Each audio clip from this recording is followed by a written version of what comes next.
We're so done with new year, new you. This year, it's more you on Bumble. More of you shamelessly sending playlists, especially that one filled with show tunes. More of you finding Geminis because you know you always like them. More of you dating with intention because you know what you want. And you know what? We love that for you. Someone else will too. Be more you this year and find them on Bumble.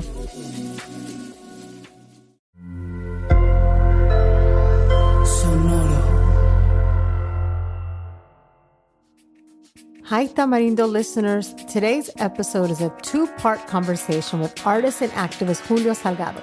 Many of you have probably seen Julio's vibrant artwork at immigrant rights rallies, the LA Times, or promoting one of LA's greatest dance nights, Cumbiaton. Julio's status as an undocumented queer artivist has fueled the contents of his visual art, which depict key individuals and moments of the immigrants' rights movement. So Julio's back on Tamarindo. Recorded at the end of a long week, these two elder millennials, meaning me and Julio, from the class of 2001, revisit some of the female vocalists of the 90s who shaped Julio's early experiences living in the US. Through this chat, we'll take you on a nostalgic journey through the sounds of an era when women were taking center stage fronting bands in the 90s and into the early 2000s. And we'll draw some parallels to some of the leading women in music today. I asked Julio to pick 5 songs for us to discuss, and you can hear what songs we referenced through a playlist that's linked in our show notes. We had such a fun time approaching our conversation like some of our favorite podcasts, Las Culturistas and Vibe Check, that we completely lost track of time. So you got to check back on your Tamarindo feed to get part 2 of this conversation. All right, let's get started.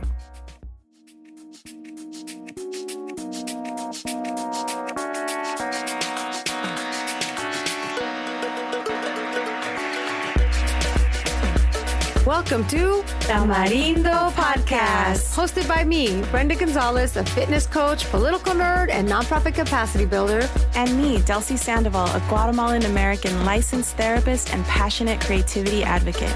Together, we're here to uplift our community through powerful conversations with changemakers, creatives, and healers. Each week on the pod, we talk politics, culture, and personal development. Listeners call Tamarindo the Advocacy and Self-Love Podcast. Vámonos! Let's start the show.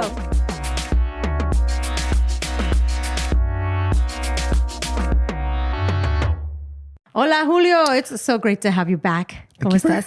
Thank you for having me, Brenda. I'm good. I'm good. It's a beautiful day today. We needed the nice sunny weather. Yes, it's sunny and it's beautiful. After the last couple of weeks that we've had, not just climate-wise, but politically. Yeah, any little ray of sunshine is good. It's welcome. So, yes. Yeah, but thank you for having me here. I'm so glad to have you here. So for our guests to be refreshed about what you do, I mean, you're an amazing artist. I want folks to know a little bit about what you do. And like, given this, you kind of reference like the world that we're in right now. How are you responding to it through your art? Yeah. So again, thank you for having me. So I make art. I'm an artist first. I do identify as an artist. It took me a while to come out and say, as an artist. Before I came out of any closet. I think this was the last closet that I came out as an artist. Yes. Mostly because for a lot of creative people, especially people of color, to really own our artistry, it could be a little tough because you feel like, oh, that's just a hobby. It's not a real career. And, funny enough, we're in front of Fabiana Rodriguez's piece, who's my mentor. And she was actually somebody who was very instrumental in being like, no, Julio, own your artistry, yes, you're an own artist. who you are. So I make, my main medium is digital illustrations, and I do comics, and I write, I listen to music. You're an artist through and through. Yes, I'm to make it fancy, I'm a multimedia artist. That's the words. Oh, that's the official title. Artist. But yeah, I honestly, and we're kind of getting into it already, right? In the sort of the political climate, I also feel very blessed and lucky to be able to not just, be able to create, but whenever I create a piece, whether it's a political cartoon or a comic, it's something that I have in my heart, whether it's bad news, where it's good news, and letting it out and having an outlet. It's really, it's like free therapy, you know? And so I feel very lucky to have that thing, that outlet, and to have people respond to it is really a cherry on top. Where can people see your work? Because I know there's lots of amazing places. I think your work. The main place to interact with my artwork is my Instagram. I know right now there's a big, exodus of, meta, social media stuff. But that for now, that's my biggest place where I share a lot of my artwork. Facebook, who really only nuestras tías. Only las tías. But I still keep my Facebook just because Facebook was one of the first social media spaces that I use my art, and there's like a lot of my archive work from going back to 2009, and so I do need to get it together and get, download all that stuff before Meta unplugs the court. I doubt it. But yeah, so Instagram for now. I don't really use X, Twitter, whatever. No, forget it's that. There. But I'm saying your stuff is also published in the LA Times. Yeah. Well, yes. That's what I'm getting at. Yeah. So I do, 2 years. I think it's going to be 2 years now that I started collaborating with LA Times, specifically Delos, the Latinx initiative that they started. And I've done a couple of illustrations, but I do have a comic strip, semi-monthly comic strip called Good Immigrant, Bad Immigrant. And it's sort of I'm a big Sex and the City fan. And we're gonna talk about white girlies today. Yes, by the way, it's all about the white girls. I'm gonna give you some context to it, right? But the way I see it is like, Carrie Bradshaw, was able to sort of put her mess out there, and in a weird way, it was her release, right? And so there's a lot of things that we are dealing through, as undocumented immigrants. But I'm only one story, and so I just sort of talk about, dating. I just, dealing with, I've been sober for 4 years. But my pieces was about being sober. So I try, with this comic strip, to go beyond the stories that you hear about undocumented immigrants. And so yeah, it's, they keep letting me post stuff. Yes, it's so like your own Carrie Bradshaw, right? Your own personal diary. My own personal Sex and the City. Then we're all like, what's next? What's going on a day in the life of Julio? I hope people, I mean, that is my hope. My hope is that people, sometimes I think to be an artist, you have to have some sort of, delusion of importance, or I don't know, like give yourself like, oh, my story is so important that people are going to care. But I don't know. People are responding. It is a cherry on top when people tell me, oh my God, I read that, what you said, it really resonated with what I'm dealing with. And so it is very, I do feel very blessed to be able to connect with folks. It's something that a lot of us are dealing with, but to be able, and this is what I'm thankful to places like Delos, that are, they don't really tell me, oh no, you can't write about that. Like, all the stories so far, they say yes. So sounds great. Yeah, that's pretty cool. So I appreciate it, and hopefully I can continue doing it that work. Yeah.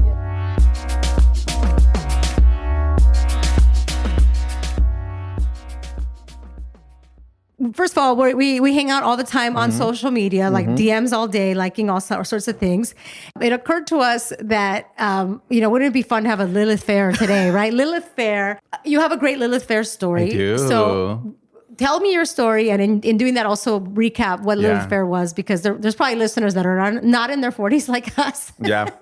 They might need a refresher. Yeah. So, I mean, I was very young, when Lilith Fair, I think it was started by Sarah McLachlan. Yes. In the eyes of, okay, we won't say that's the song. Only 10 seconds. That's only 10 seconds of the song. But so back, in the 90s, she started this show where it was, they wanted to showcase women, in music, right? And so that was in the 90s. And then in the around 2010, 2011, they did another tour. And as part of this tour, there was a stop in Orange County. And who was part of that tour? Jenny Rivera. Jenny Rivera. So Jenny Rivera, when I was like, oh my God, Jenny Rivera, I remember reading about when I was, younger, reading about Lilith Fair and sort of like the white girl of it all. Mm-hmm. And to be, I'm like, it's coming back. I need to be there. And there was a couple of gays out there, supporting Jenny Rivera. May she rest in power. I'm a huge Jenny Rivera fan. Mm-hmm. And so I just, it was funny how at this point, this is again 2011. Jenny Rivera was big, already in her own, the work that her artistry, right?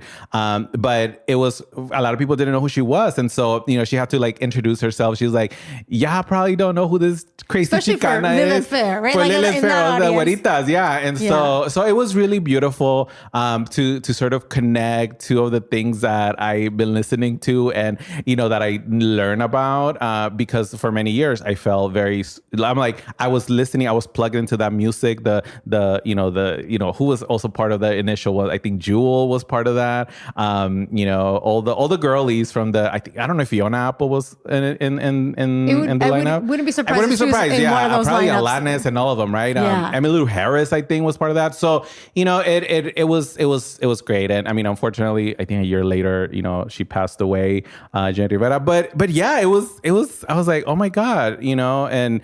I think she appreciated the fact that a lot of us went just because of her. Mm-hmm, mm-hmm. And I remember screaming and she was like, ay, me conocen aquí. I was like, shout out to my homie Pepe, who came with me. And, there was a picture of me and my friend Pepe on the OC Weekly. Oh my God, I love it. Yeah, the OC Weekly. It was the photo that I shared with you. Oh, that's right. That's right. We'll have to share it on social when we share this episode so y'all can swipe see. Up or whatever.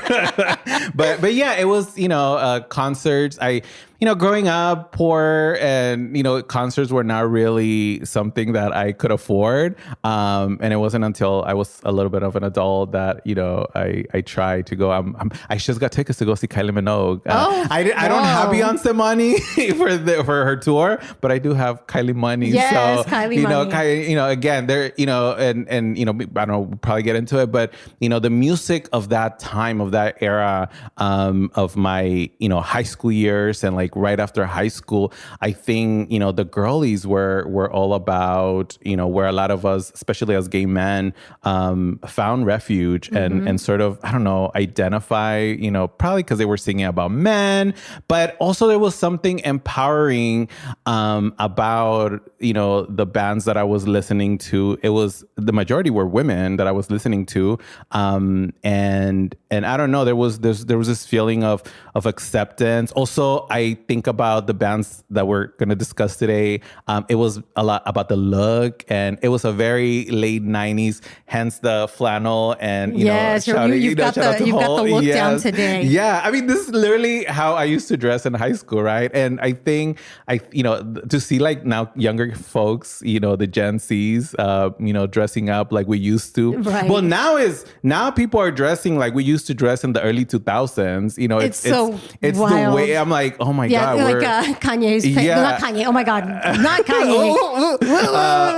but yeah, like the Kendrick's pants. Yeah, Kendrick's pants. Charlie XCX is bringing back the early 2000s. So I love that I'm like, now, because I don't know if you remember, but in the 90s, like late 90s, early 2000s, there was a sort of like 70s. Oh, yes. I remember. I had so many like flower prints. Yeah. Like, yes. And I remember our parents were like, oh, that's how I used to dress when I was your age. And now we are the ones telling the young folks like, oh my God, I was doing that time. It's like weird that to be feeling that. The way that fashion and culture moves and the meeting of the generations through fashion and music. I love that. I'm it's obsessed. Like a way to time travel. Yes, in a weird way. In a weird way. Time travel. Yeah. And it gives us, I think, nostalgia and revisiting earlier, days when things were better is kind of soothing during. But these were times. They ever better? I think if anything, this is illusion. Exactly. This is a way, because as I was kind of mentally preparing to have this conversation, right?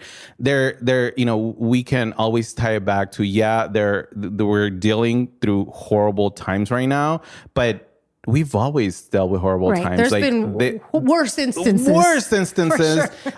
It's just that right now, everything feels so immediate because now we have this. We have the news and the updates every day, every single minute at our fingertips. So it feels a little more intense, and it's by design, right? But when I listen to this music, it takes me back to a time where I was a little more innocent, where everything seemed possible, And so that's what I think about, right? Like, I'm like, sometimes I need moments of like, let me go back to what was going on, when I was listening to this song, and there was a feeling of I hate to use the word hope, but there was a feeling of possibility, right? Mm-hmm. Like there's something when you're young and you're full of possibilities, and like the sky's the limit. And so this music takes me to that time. Yes. Yeah. And I guess what I mean in terms of, in addition to everything you said, the idea of an era where it felt like we were at the cusp of so much women empowerment. Yeah. Like, Lilith Fair,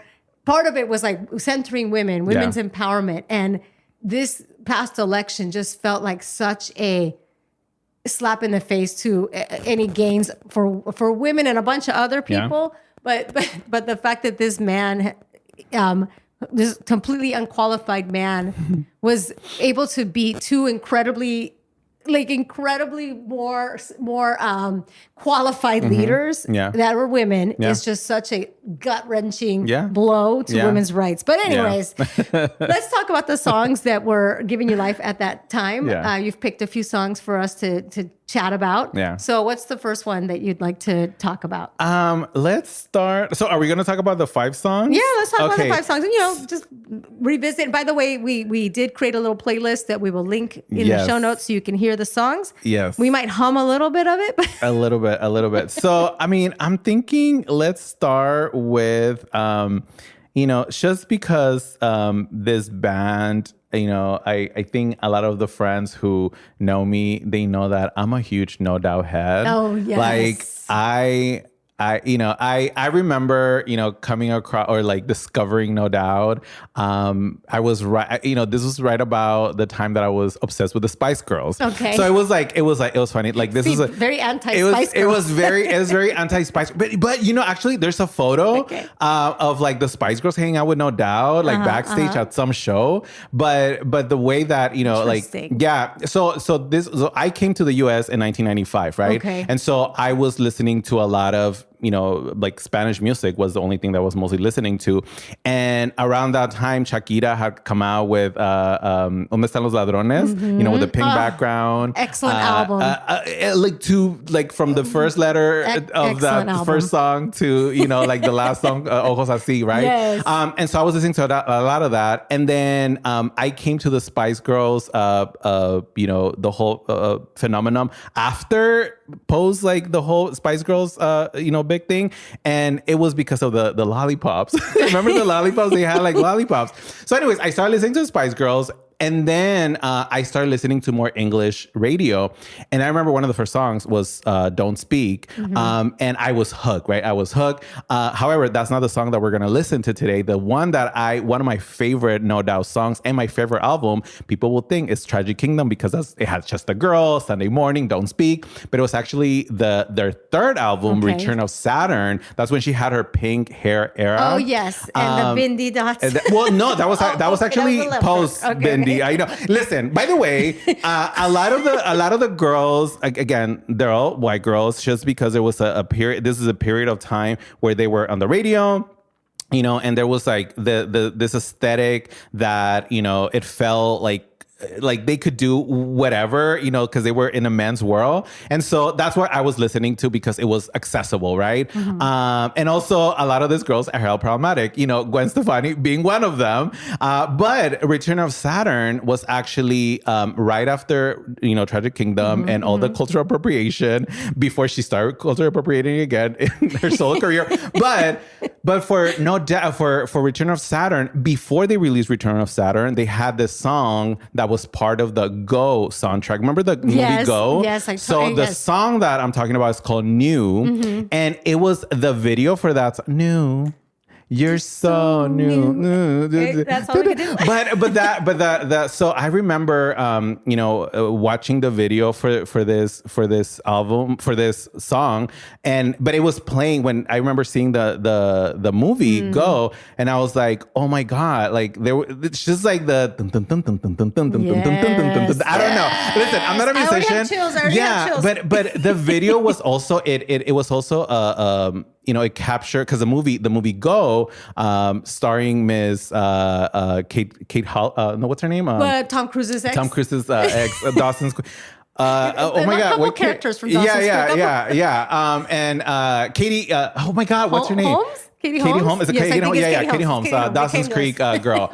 But the whole movie is about, it was about the rave scene, and there was like, they were trying to sell, things that they were not supposed to be selling. But the whole mood of it was very capturing 90s. Melissa McCarthy had a small role in that movie. And so I don't know, the movie Go to me was very iconic, and it captured a moment in time, and it came out in 1999, and this song was part of it. And then it was, then Return of Saturn came out in April 2000. I remember this again, how obsessed I was. I was in high school, but yeah, like, she had her pink hair.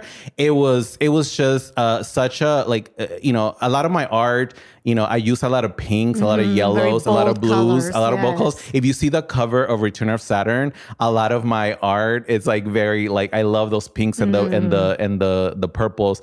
And very so vibrant. That song. And I mean, and every time I start a new relationship, don't let my husband listen to this.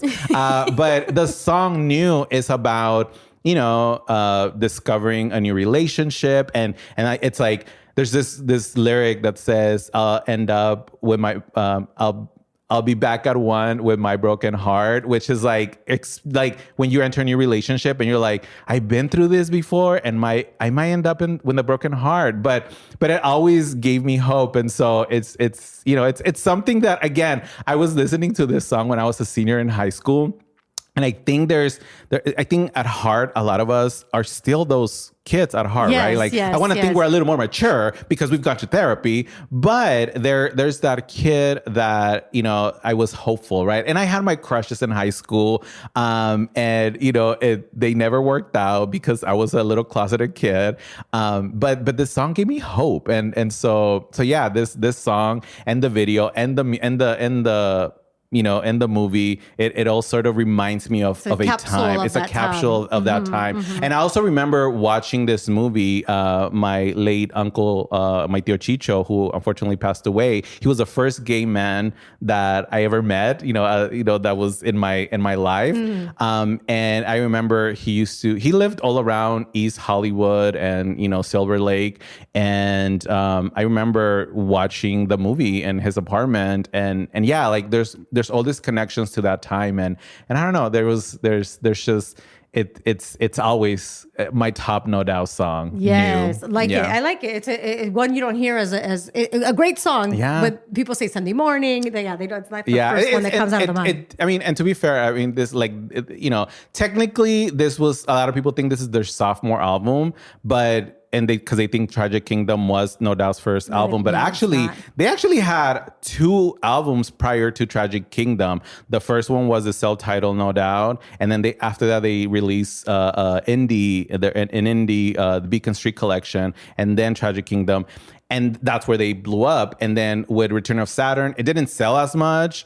But it was, I think if you ask a lot of No Doubt fans, like Return of Saturn or Ross, for ROS, we name as one of our favorites. So all right. So people listening will have to check it out. Okay, what's another song? You've got for us? Another song. So I'm wearing my other favorite, okay. So Courtney Love. Oh my God, the lore of Courtney Love, right? Tell us more. I think Courtney Love. So I actually felt, No Doubt was. If we're gonna, I think media has traditionally put, and put women, ping them against each other, right? Especially the popular girls, right? And at that time, where Gwen Stefani was about singing about love, and all of her music was about how she was feeling, who she was in love with at that moment. We know that Tragic Kingdom was about her ex Tony Kanal, who was in the band. So isn't that crazy? Just singing that way about your ex, that's right there. Yeah, but and so Corny Love was like the complete opposite. Like, she was a hot mess, and I think Corny Love, her whole thing was like, I'm as good as men, and that means I'm gonna act out, like I'm gonna drink a man under the table, right? I'm gonna like do more drugs than they are doing. She famously, dated and married Kurt Cobain from Nirvana, and so a lot of she got after Kurt Cobain, took his own life. A lot of people blamed her, right? They went for her, and then she released in the middle of this, after his death, she releases "Live Through This." Which is, again, an iconic album where people were like, oh, she's actually pretty good. And even then, people were like, oh, Kurt Cobain wrote a lot of the music, right? Like kind of discrediting. The media's always been very dismissive of her. Yeah. I think a lot of women who are, connected to men, happened to Lil Kim. It happened to, Cardi B, that Yoko, yeah, exactly. So there's this sort of like, oh, you lashed on to, his fame. Whatever the reason, whatever it was, Live Through This was an amazing album, but the song that I actually picked was from the I do a lot of follow-up albums. Yes, I think this is the through line of my choices. Boys in the Radio, which was from their album, the Celebrity Skin album. Okay. I think this was her cleanup. Like, she was like, like after Live Through This, I think she had a lot of plastic surgery, and then that's when she did a lot of movies. She did The People versus Larry Flint, when she was nominated for an Oscar. She did the Truman and what is it, The Man on the Moon with Jim Carrey. Okay. So it was that era. And, all of a sudden she went from like the grungy, corny love to like the Hollywood glamour. She was like walking out the Oscars. And this album, there was like, you could say there was like a little more poppy, more like friendly. It had like Malibu, the song Malibu, another favorite. But this song, Boys on the Radio, it was very, and again, I'm not a musical historian, and this is like by me reading the lyrics and what I got from it. But it was about that, right? Like, it was about her talking about like, I'll fine, I'll be the victim, I'll be the whatever, I'll be the bad, the B, in the era, but like, give me credit for, like, I can write and be as good as the men, right? And even in her interviews there was this interview that, she talks about how she fits an archetype, right? Like, and that it's all on purpose, right? And I love that. And I go back to this idea of playing with imagery, and, like, while the first album was all about the images of Kurt Cobain passing and, being a mother, and her being accused. There was like that famous, interview that she did with, it wasn't Vogue, Vanity Fair, where they were like saying that she was doing drugs while pregnant. And this other album is about her sort of like rehabilitation, right? Like, she looks all cleaned up. So there's a lot of mentions to that sort of, cleaning your act up and sort of doing it in the public eye. Like, right, yeah. there's I love watching, a lot of the interviews that she did at that time. She's like, yeah, so what? I'm famous, and I love dressing up fancy, right? And going back to the Gwen Stefani of it all, right? That connection. She used to call Gwen Stefani the cheerleader of alternative music, where Courtney Love was the girl like the who real was deal. hanging out. Right? She was like, I was the girl hanging under the bleachers, like smoking a cigarette, and Gwen Stefani is a cheerleader, right? That's, I don't know if you know this, but Holla Back Girl was was written about Courtney Love calling Gwen Stefani a cheerleader, and then she wrote, I ain't know how that girl. Yeah. So again, nobody cares about these little details, and thank you for giving me the platform or for speaking my mind. But this is what I do to kind of not think about what's going on in the world. I'm like, let me go to another time where all these things were happening, right? But yeah, and again, Courtney Love will always be somebody that you either love her or hate her. She's messy. I see a lot of in the new pop girlies, what's her name?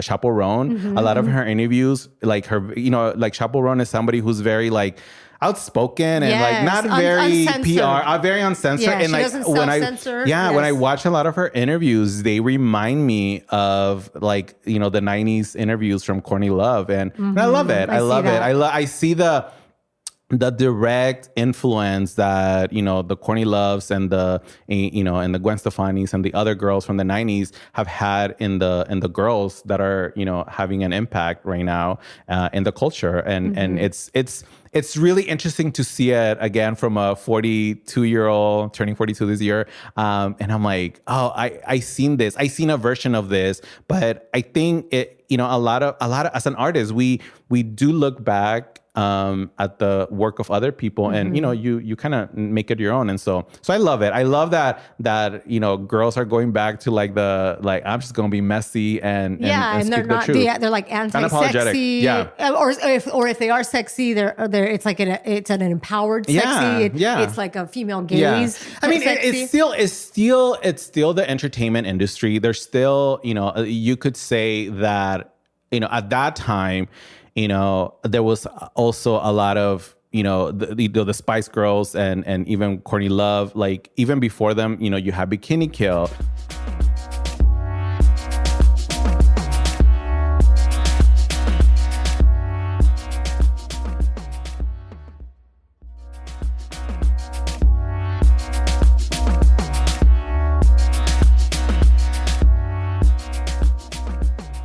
But so before No Doubt and before Courtney Love, you had the Bikini Kills, who were a little more radical in their feminism, and they were very established media, and so there was something to be said about taking that aesthetic, and also famously Courtney Love had beef with the lead singer of Bikini Kill. There was a whole thing where she punched Kathleen Hanna, who was the lead singer of Bikini Kill. She punched her. Oh my God. It was Peleonera. Drama. Yeah, Peleonera. That was her. And so now, what we're seeing in media, with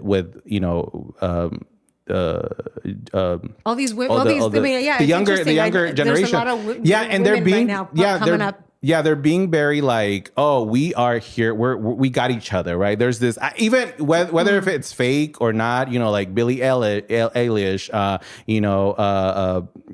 we just talked about Sabrina Carpenter and Chappelle Roan. There's a sisterhood. There's a sisterhood.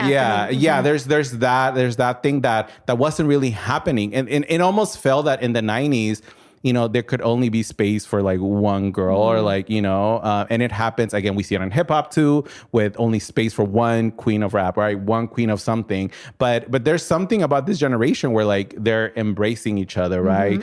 Cardi B was also about, when she started I'm gonna bring in the girls who inspire me. So I'm glad that there's some change in that. Yeah. But I always go back to, I'm I remember seeing Courtney Love. She did that first. That was a little different. Yeah. Okay, what's your third song? Okay, what's the third song? Okay, so another band of that time, and I've been doing a lot of work.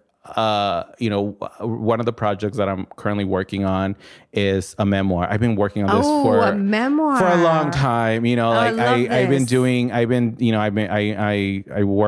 actually got a book agent a couple of years ago, and I'm still figuring out the whole publishing world. But one of the projects that I'm working on is on a memoir about being a teenage queer immigrant, right? That's a lot of boxes to pick. But really, this is a coming of age story. story, Yes. right? And it's specifically set in the year 2001. And that was when I went from being 17 to 18, turned 18 in 2001.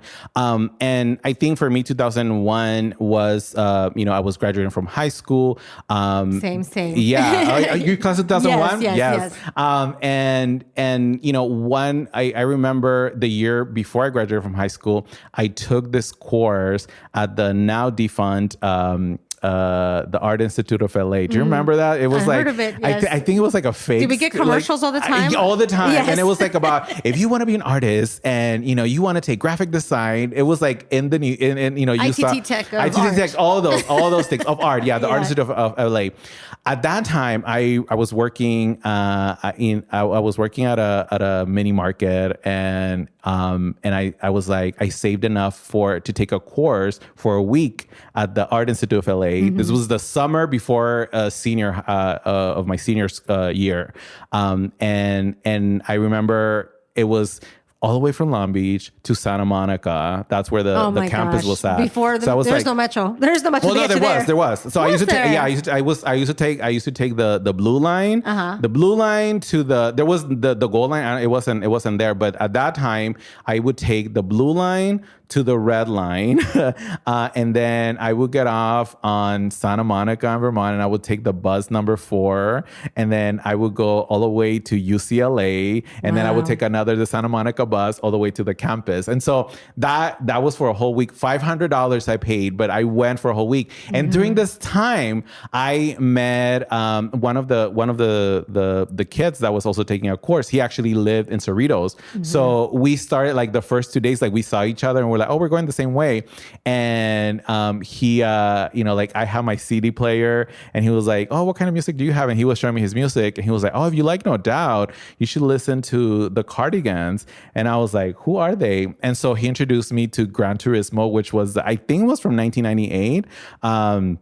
And it had the song Erase and Rewind. Okay. That song, it's also connected, again, for me, it's very visual. The song is connected. Did you ever see the movie Never Been Kissed by Drew Barrymore? Yes. Like iconic. It's such a good movie.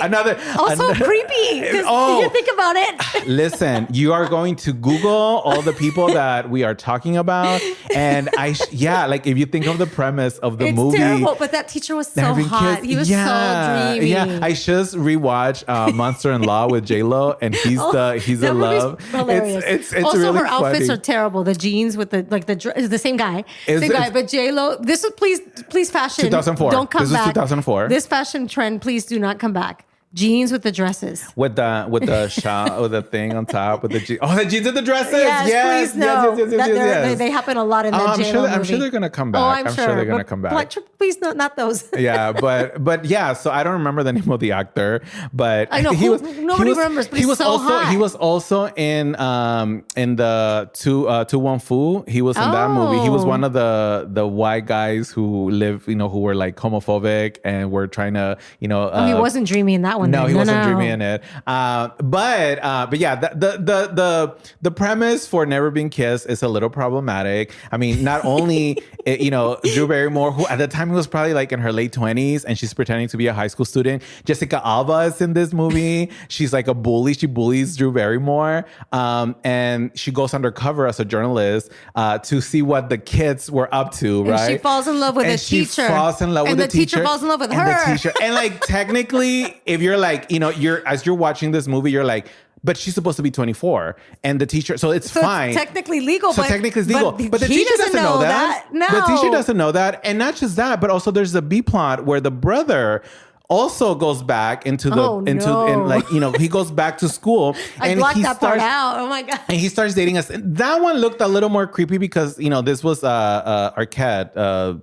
I forget his name. He was married to Courtney Cox. Yes. David Arquette? David Arquette. Yes, David Arquette played Drew Barrymore's brother in Never Been Kissed. And he's not good looking. And no. I mean, I don't think so. Not my kind. But like the high school student that he starts dating, she's like clearly 16 years old. Oh gosh. So again, there were a lot of movies. Some movies that don't need to be remade, and that's one of them. I mean, if you think, how would you I don't there's no way No, to you can't remake that it. movie. You absolutely, I think unless it's like an A24 creepy scary movie or something. I don't know. But I heard that. Do you remember the movie Election with which is awesome, with what's her name, Miss Reese Witherspoon. That movie's perfect. I love it. So apparently they're working on a sequel to the movie with her.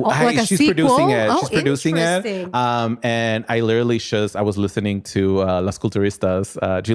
Shout out to Las Culturistas, friend of the pod. Yes. And they were talking about that they're working on a sequel. So I'm excited. Amazing. Yeah, like that movie, one I'm excited. yeah. But I mean, yeah, it's interesting. But so back to the song. So the scene where the nerdy girl gets asked by Guy. There was a character in the movie Never Been Kissed, and the popular guy, his name was Guy.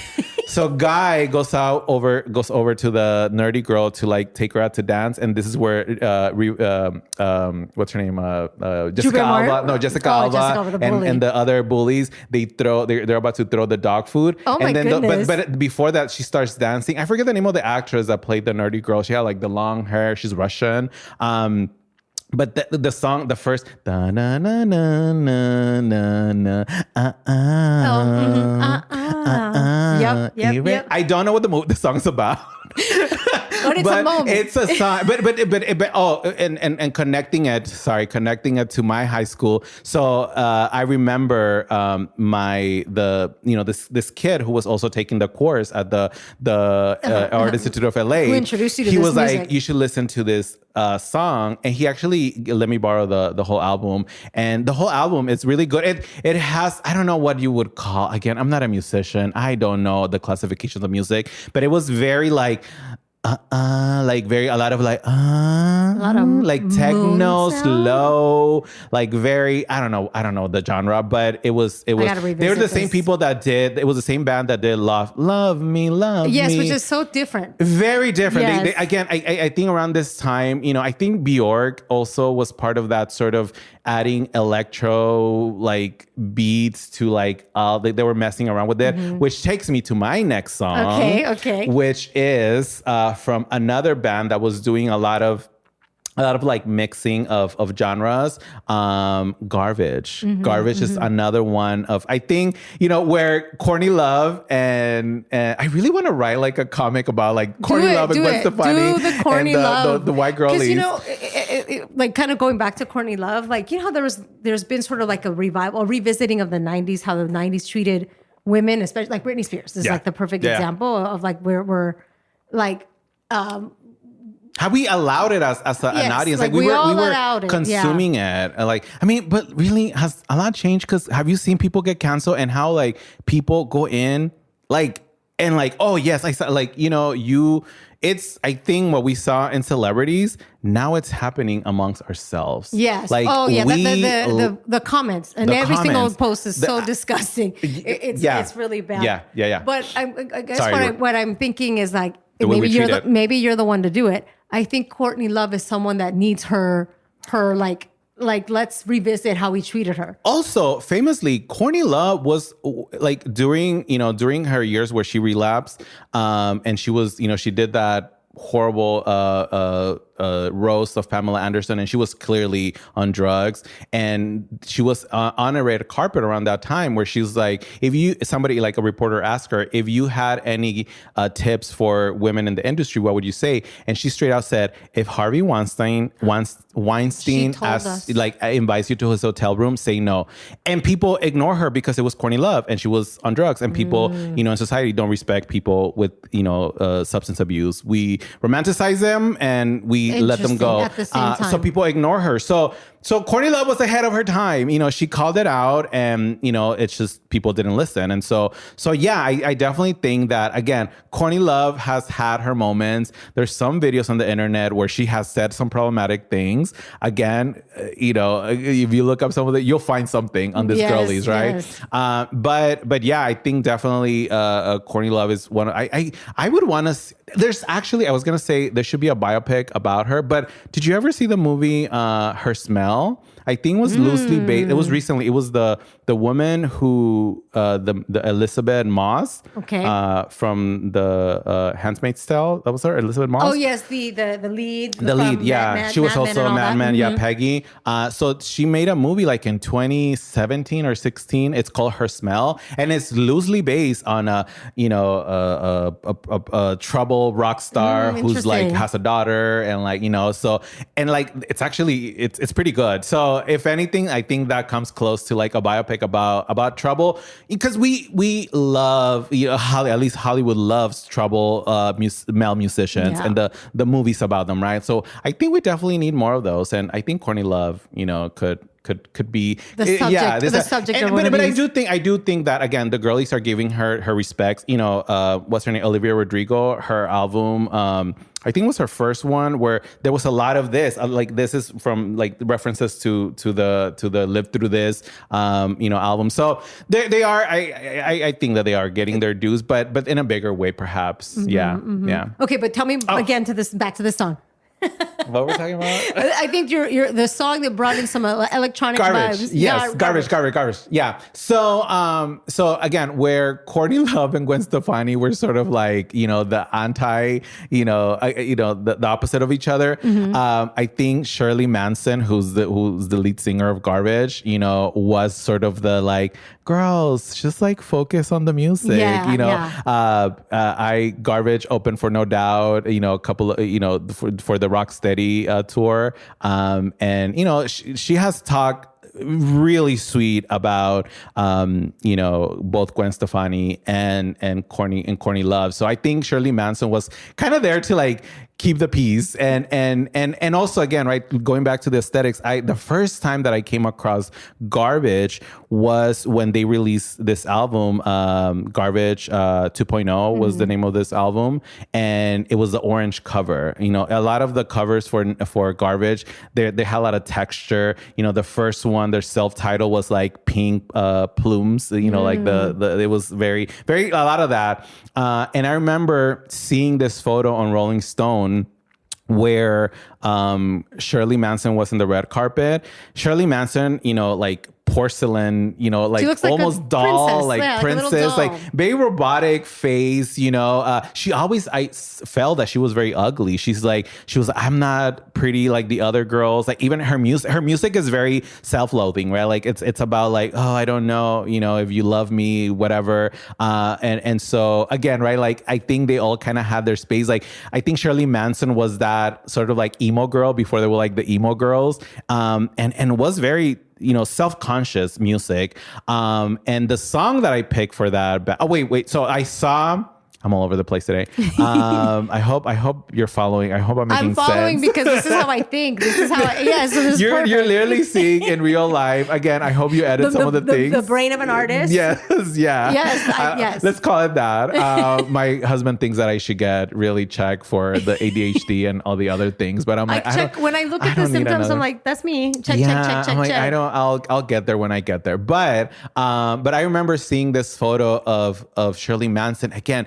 She looks like an alien almost, right? Like there was got these beady eyes, big, huge eyes, forehead. And again, right? Like she was, when I think of Shirley Manson's look, it's like the leather mini skirt with the Doc Martens shoes, the pink, shirt. But for the Rolling Stone magazine that I saw her, she was doing I think it was the Grammys, and she was wearing a blue, like a satin blue skirt, not satin, like maybe silk. It was shiny, and then in the middle, it looked like it was like a basketball, but it was the texture of the Garbage 2.0 album. Oh wow! And it looked like a basketball. It was like bizarre, but if you look at it, maybe you can add it into the video. It was like, the look of it, I was like, oh my God, who is this person? I need to find all about it. And, again, this is before the internet. So you actually had to go to Sam Goodies or your store and to kind of sample the music and see if this is something you want to hold the magazine in your hand, or the record in your hand, or the CD in your hand. Yes. And so the headphones at Borders. Yes. I miss those times. They're coming. There's definitely a callback to that, because there's a lot of record stores. Yeah. People like going through and picking out records. There's definitely definitely like this. We're going back to the nostalgia, physical. Yeah. this To nostalgia. the people like to like have physical, like, the albums, the the vinyls, they've been making a comeback, but I think like CDs are also making a comeback, which is so crazy. I just got rid of a bunch of them because they were taking up too much space. They take up so much space. But it's like, I remember recently listening to, like a lot of college radio stations. Yeah. And there was like some, so anyways, they was playing like, I don't know, let's think of like the stuff that you would hear at a 90s party, like Caracol or whatever, like those sorts of, like those sorts of songs. I was hearing it on this radio station, and then the DJ comes on. She's like, "Oh, I just played one of my mom's CDs," and I was like, "Ah." We're the moms. We're the elders. We're the moms. I was digging through my mom's CD. No, I'm not a parent. I'm a dog mom. We're dog parents. Yes, that counts as parenting. Yeah, the real for sure. The parents are like, no, it does not. Dogs are getting me through the pandemic. Like I feel like seriously, my friends that are single and don't have a pet. Yeah. I'm like, get a pet. You need a pet. You need something. You need to come home to a wagging tail. Like coming home to not a wagging tail in these horrible times. I would suggest therapy for as well. Balance it. Don't put it on the doggy. That's a lot for your dog to carry. That's a lot for the doggy because they do take it. Like if you become anxious around your dog, they'll become anxious. It's true. They absorb the energy that you give them. It's so true. Yeah. Yes, get a therapist first and then a dog. But but the kids are saying that, that's my parents used to listen to. Yeah. That is crazy. That is very intense. Some of my younger one of my friends, I forget what song. I think it was like an Ashanti song. It's like, I remember when my aunt used to listen to that song, and I was like, am I the tia? Yes, for sure. It's that. So Garbage, again, their whole experiment, as a band, so Butch Vig, who was famously produced Nirvana's album Nevermind, like he was a producer, and he started this band, and it was just him and two other guys. They didn't have a lead singer. Shirley Manson was the lead singer of another band that was like going nowhere, and he like randomly saw one of her videos. I think her band was called Angelfish or Angelfish. And back in the day, you could turn on the TV and see like random videos, and that's they used to play videos on MTV. Yeah, on MTV. That's what before all the reality TV shows. They used to play videos. I love tangents.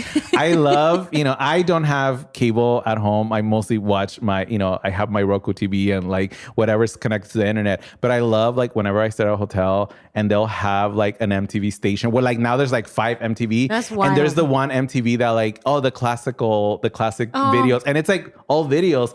I love to just like turn and like because we have the YouTube and you can put whatever video you want. But the beauty about the radio days and like where MTV would play videos is that what like surprised me. It was almost like surprised me. I don't want to be in control. Surprised me. You DJ selected. Yes, you pick. Yeah. So there's something about that. Whenever I go to someone's home that has cable, I'm like, let's see if you have the MTV classics or the VH1 classics, and they'll play music from that time. But that's how Butch Vig sort of like came across Shirley Manson, and like her music. She was very gothy. That was her whole look. And then they started this band, which was a mix of alternative music, guitars, industrial, like, 9-Inch Nails, like all of that put together. And then they had their first album, which, some of the first songs that they were famous for was I'm Only Happy When It Rains. Yes. They had a song named Queer. Love a song named Queer. Yes. And, they had all the songs. Then the sophomore album, another sophomore album,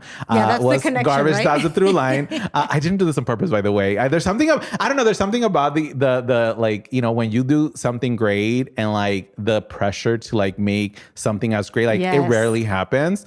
And so I'm a big fan of like sophomore albums. So version 2.0, a lot of classics on that song. And from what song did I choose from that? I forget what it was. Special. Oh my God. Have you seen the video for that? It's very like Star Wars. Like they're like all in like little naves, and they were like going and like fighting each other.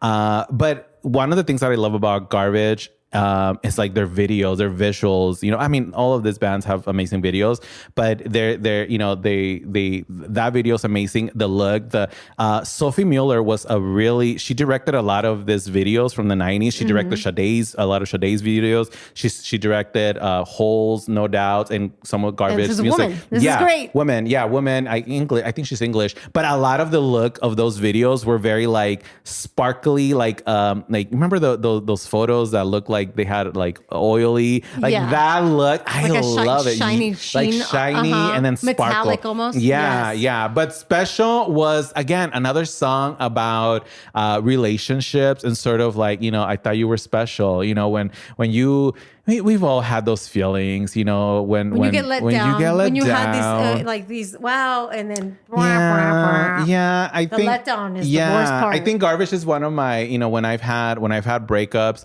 Garbage are like the music. Why do we do that? Why do we, after breakups, listen to... I mean, yes, like I love Janis Joplin and a lot of her songs. After breakups? Well, because all of her songs are like breakups? Like pretty much. And I remember going through like a horrible breakup and thinking, wow, this is too bad I'm not talented because this is like the time to write. Like, so, music, like we already kind of mentioned, it's such a... You can time travel with music, and so it gets you the mood, and so just to be seen like someone's as sad as I am. Yeah, and to my point of like, you know, again, a lot of things were happening during this time, right? We can talk about the wars that were happening, the things that were happening globally, right? But what a lot of people had in common around those times, people were still falling in love, people were breaking up. Guess what? It's happening right now. That's always happening. The things that are the world, it's happening. People are falling in love. People are breaking up. And I think that is something, again, that in a weird way, it connects us all, right? Like we all go through those experiences, and you know, to listen to that music of that time, whenever things are happening, again, I think that's the therapy that I speak of when you're an artist, that you get to put these feelings into a piece of work and to have people be like, oh my God, I'm dealing with that too. Thank you so much. I'm doing that with, you know, I do that in the comic strip that I do for Delos, but I also started doing another comic about my sobriety journey.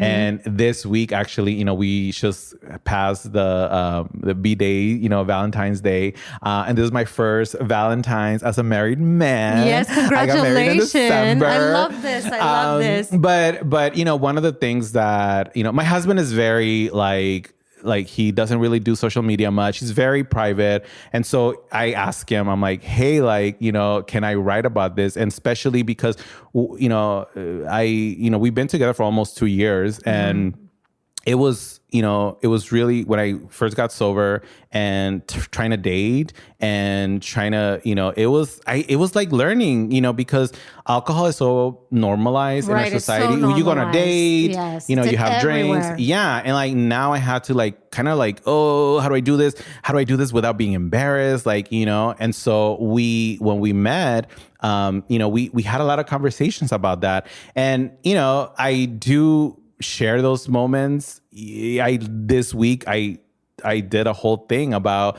how we first met, and I have my little circle of sober friends, people that I haven't met, people that I you know, I have this conversation online. They're like, oh my God, thank you, Julio, for talking about this, because while this is all happening, I'm dealing with my sobriety, right? I'm dealing with you know, like, how do I talk about this while at the same time making a plan for my family not to get deported, right? Like that's a lot.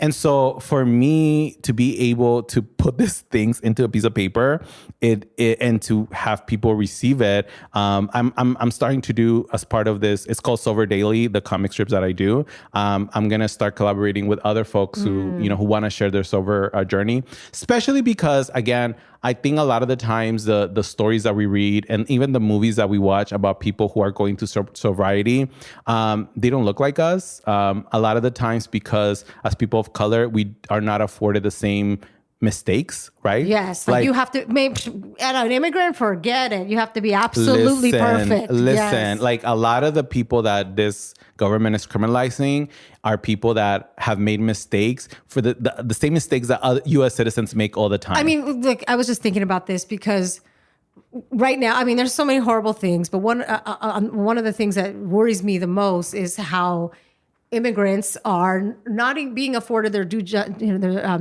any sort of justice, but they're getting put in Guantanamo Bay, which is just... And they should just cover that the people that were sick, because what did they say? They were like, oh, these are like criminals. They just found out that some of them didn't even have a criminal record like that. They didn't even have a criminal record. The optics of this. But think about, and this whole thing started because, well, they were able to get so many people to buy into this idea by capitalizing on like one or two horrible stories and punishing all immigrants for one or two instances of horrible stories. How many white boys have shot up schools? And how many white boys are paying the price? Zero. And do we say, oh, it's all white people? No, and it's but because they're a lot. Even if in a comic or making fun of like, oh, white people do this, it's almost a joke, right? Like it's not that serious, right? Like, oh, another white person did this. Oh, that's fine because I have white supremacy next to me that it's always going to protect me. We are not allowed to have those kinds of mistakes, right? And even though I do come from I believe that people have the capacity to be, to go through rehab and atone for their mistakes. Rehabilitation. Yeah, I believe exactly. in not punishing someone for their mistake for the rest of their lives. For the rest of their lives, right? Yeah. Like I think, but I'm like, but we literally have a felon as a precedent, and you can afford some patience for that, but not for... You're literally the moral police, and so again, right? Like as all these things are happening, I find it very, like, sometimes I do think about, oh man, like, is me putting or talking about some of these things, is that gonna come and bite me in the ass later? Like me talking about my, the sobriety that I'm going through and like all this. I have to be very careful in the stories that I put out there, but I'm very lucky that, I never got a DUI because I hated driving, so I never drove. It was part of my drinking problem. I always had an excuse. I'm like, oh, I can't get a driver's license, because I'm undocumented, and also because I'm gonna drink, so I cannot drive. Yeah. But I think that a lot of people who have made mistakes, like you have to think about like, oh, you're not afforded the same mistakes. And so it's important that you do this because you're not alone. No. And you're giving permission for others to be like, oh, okay, I don't have to hide this part of me that I'm overcoming or that I'm wrestling with. Yeah. And it also humanizes. Yeah. Because I like the fact that your other strip is called Good Immigrant, Bad Immigrant. Yeah. Because we need to get away from that stuff. We are humans and we have the whole spectrum of human experiences, and we shouldn't be held to a different standard. And if you're doing this, like representing this in the art and the way that you do, is so important, because otherwise there's many people that are repressing just the way you're kind of second guessing. Yeah.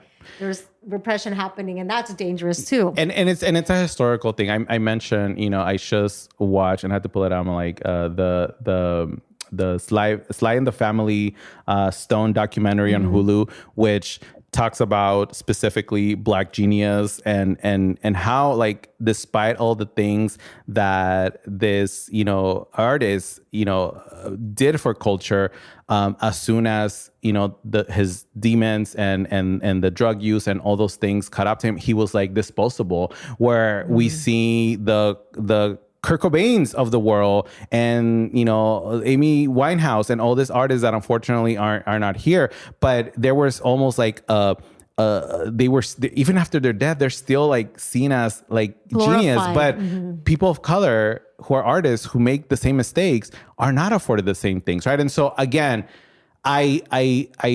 I'm very lucky to be here. And so I'm like, if I'm still here, there's a reason why I'm still here. And I'm just going to write my story. And part of my story is that for many years, I drank too much. And, I was becoming, especially during the pandemic, when in my head, I was like, oh, I'm just a social drinker. Girl, my Friday and Saturday nights during the pandemic. And so many like people, my right? martinis, so many people got into like I was drinking way too many martinis by myself at home, you know? And so that's when I was like, oh, I think I need to change something, right? And so it's very embarrassing to talk about these things, but my goal here is not to preach to people. I'm like, not everybody has a drinking, problem. It's one of the things that me and my husband talk a lot about.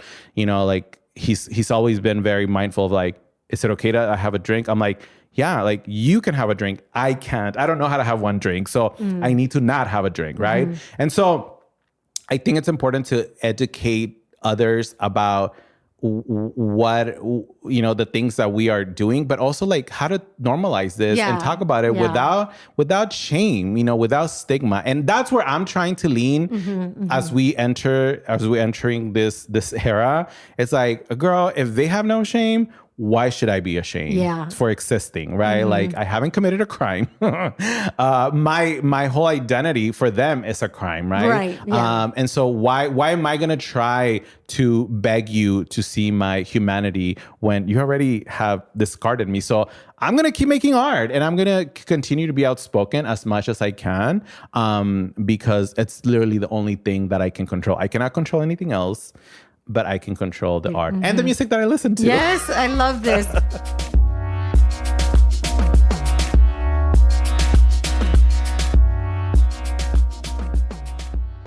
Okay, we're going to take a pause right here. As you can see, Julio and I are having a blast. You can catch part 2 of this conversation dropping in your feeds soon. All right, see ya next time.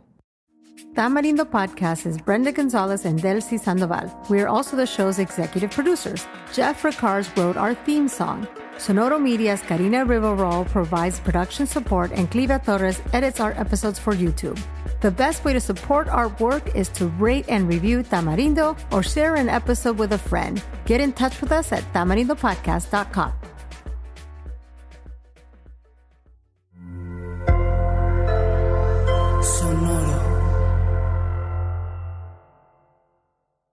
I'm not going to lie, you're slacking. You're slacking on starting that business you've been holding off on. It's just living in your head. And if you don't act now, that idea is going to leave, or maybe someone's going to take that idea. And there's a tool that I personally use, and that is Shopify. You don't need to be a web designer. You can just start moving, zooming in, adding the text you need, adding pictures you need. And Shopify has so many templates you can use from. Get it out of your head and onto a website with Shopify. Shopify makes it simple to create your brand, open for business, and get your first sell. They make it easy to manage growing your business. They help with details like shipping, taxes, and payments from one single dashboard, allowing you to focus on all the important stuff like growing your business. With Shopify, your first sale is closer than you think.